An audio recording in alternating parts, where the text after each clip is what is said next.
Welcome to the Paperless Productivity Podcast, where we give you the tips, tricks, and know-how to solve your biggest workflow challenges and bring greater productivity into your workplace every day. Every year, eCourts is one of the justice community's most highly anticipated events. It's where some of the biggest topics, challenges, and solutions are discussed, with those leading the way in shaping the modern court. Today, we're so excited to be joined by Jesse Rutledge, the Vice President of External Affairs for the National Center for State Courts, which hosts eCourts. Welcome to today's podcast, Jesse. I'm glad to be here. Great.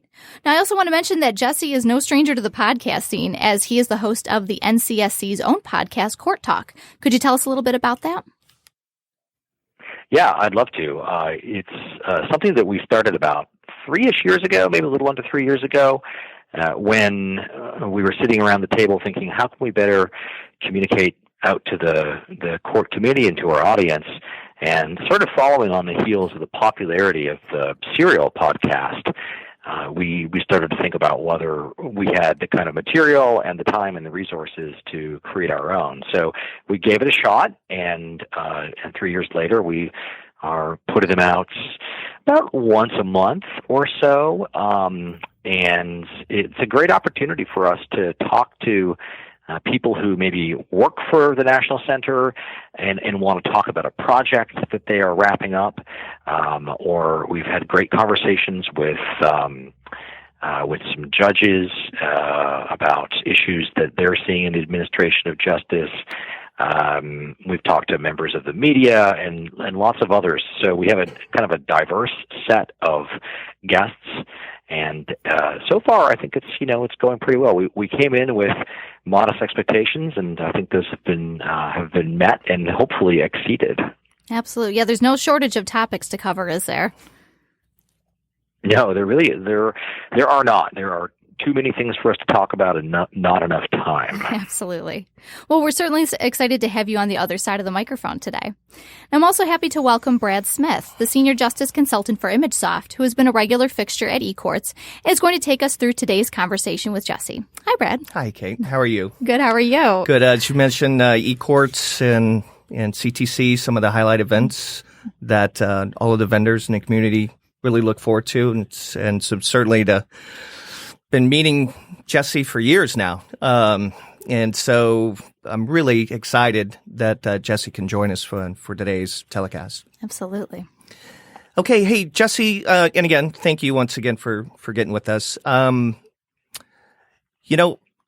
have found recently, going to different events, different clerk conferences, different judges conferences, there's a lot of new individuals that are coming to the courts community. For example, in Tennessee, there was 31 different court clerks out of the 95. So how do you, at the National Center for State Courts, explain some of the differences between eCourts, which is in Vegas, and the CTC conference? Well, that's a great place to begin, Brad. And I guess, there's a couple of ways that we approach it here. There are some structural differences that kind of set them apart.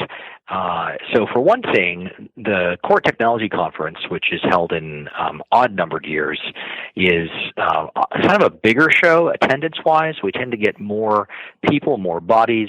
It's got a bigger exhibit hall floor. We have more sessions, and they're typically held at a convention center. So we're doing 5 or 6 concurrent education tracks.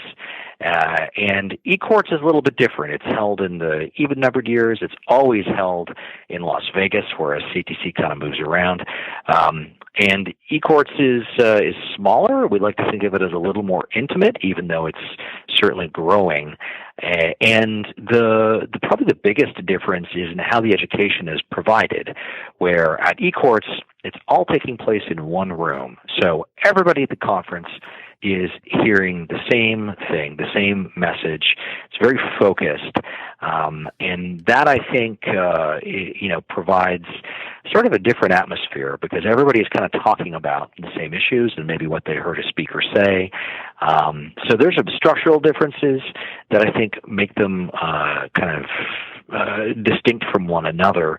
I think there are other differences too, but those differences maybe are starting to blur. eCourts for many, many years was a conference initially about privacy, and then kind of became a conference about e-filing. And now it's kind of evolved into a conference about sort of the entire digital ecosystem around courts and justice.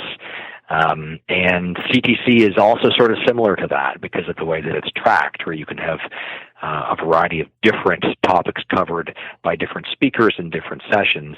So, in some ways they're starting to feel a little more similar than they used to. But we're still having a very positive reception to both of them. Right. I certainly feel the same way.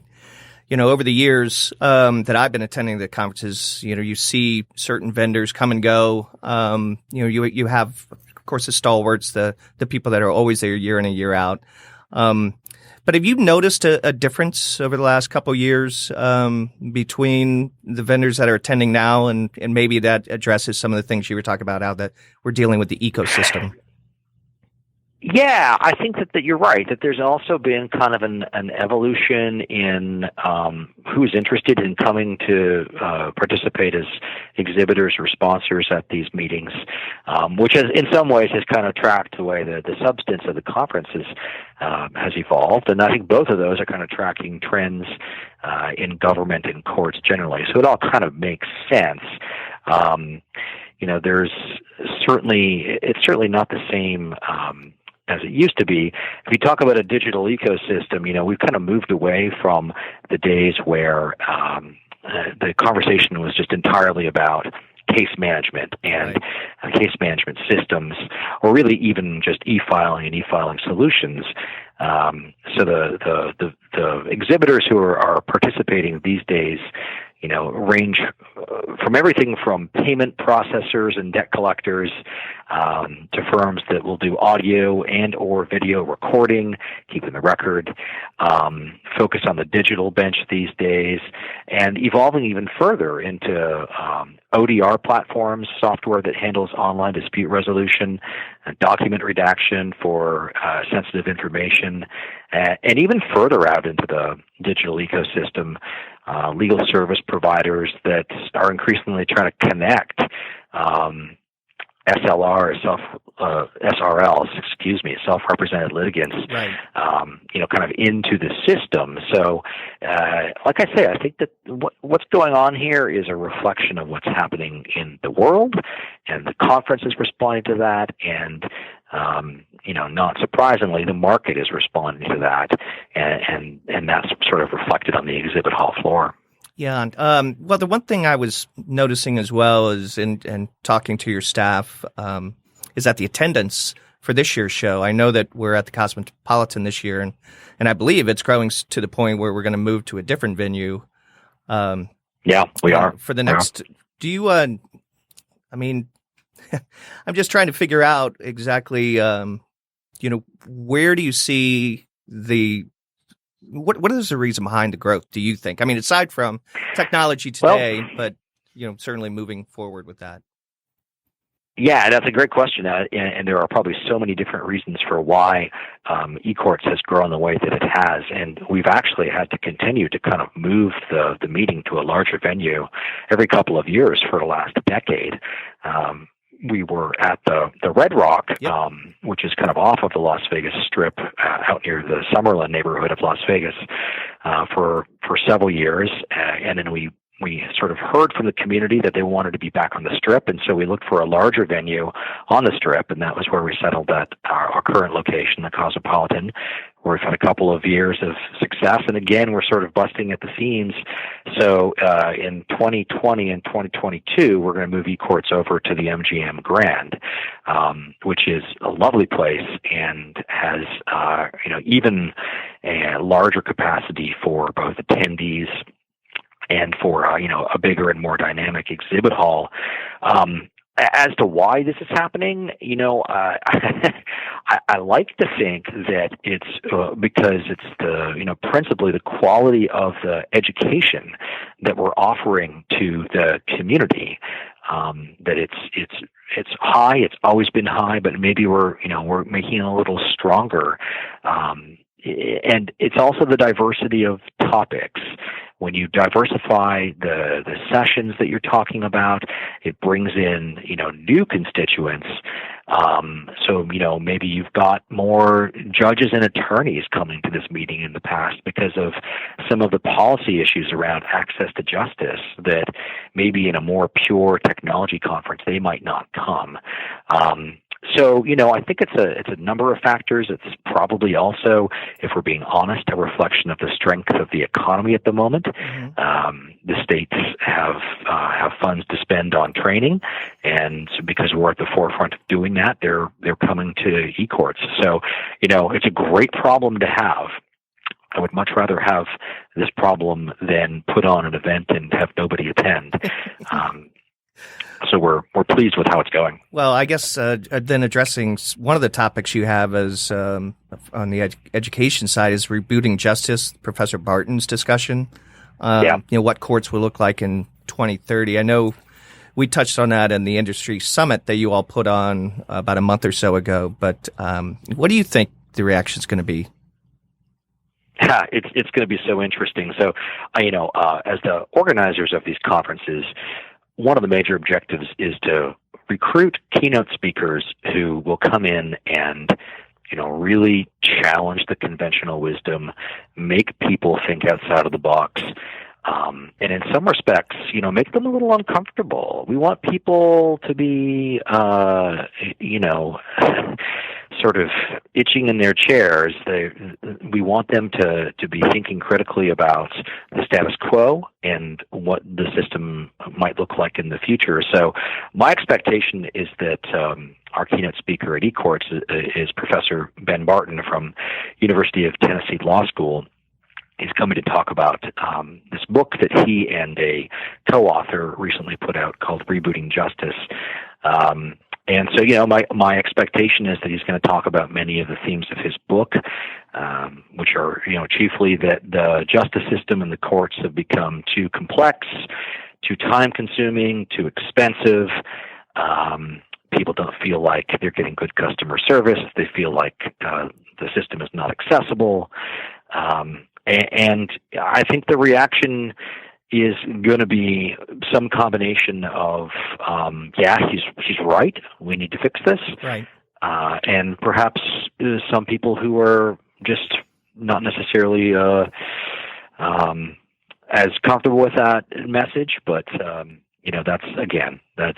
that's a good goal for us if we set up an event where we have somebody come in and really challenge people to think. What we want at the end of the keynote session is for people to still be talking about it in the concluding session of the conference. We want it to sort of set the tone and have people sort of deliberate on that message over the course of this couple of days. Right.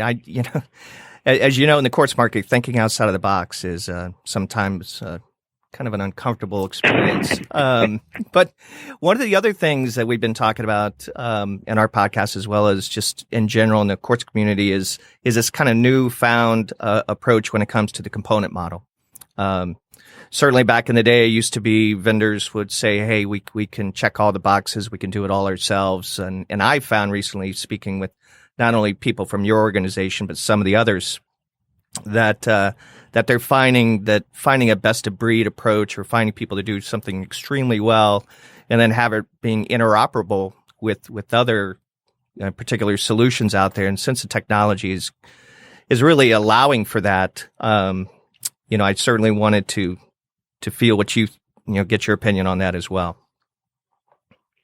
Yeah, so we have a whole kind of host of good education sessions over these 2.5 days, including one that you're describing right now, the benefits of the court component model approach.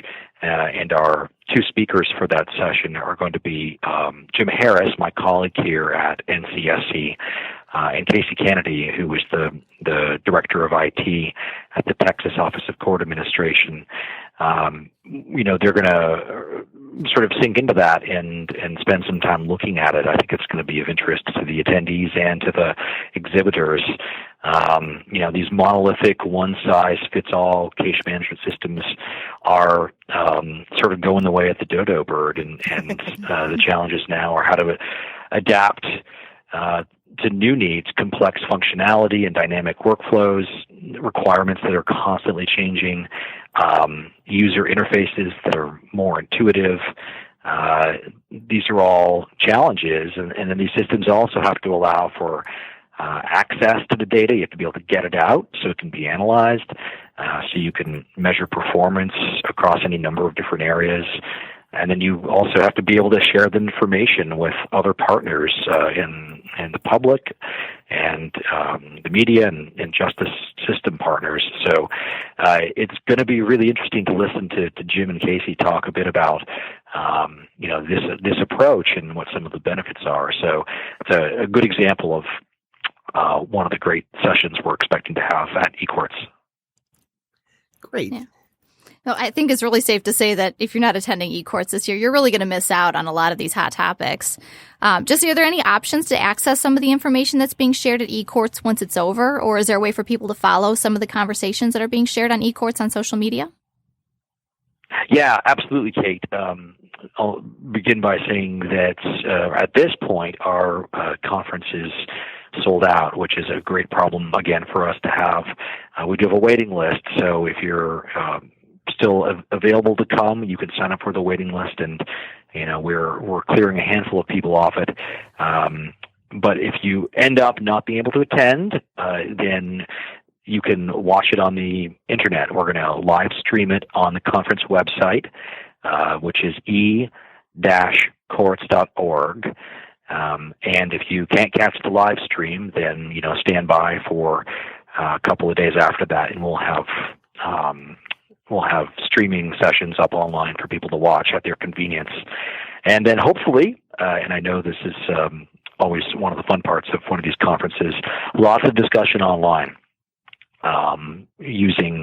principally using LinkedIn and Twitter, and our hashtag for people who want to follow it is hashtag eCourts2018. So hopefully that gets even more people involved in the conversation.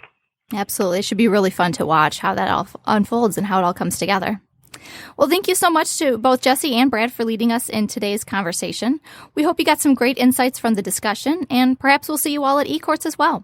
Thanks so much for joining us today. And if you haven't already, be sure to subscribe to Paperless Productivity so you won't miss out on all the great information shared in future episodes like this one. We'll see you next time.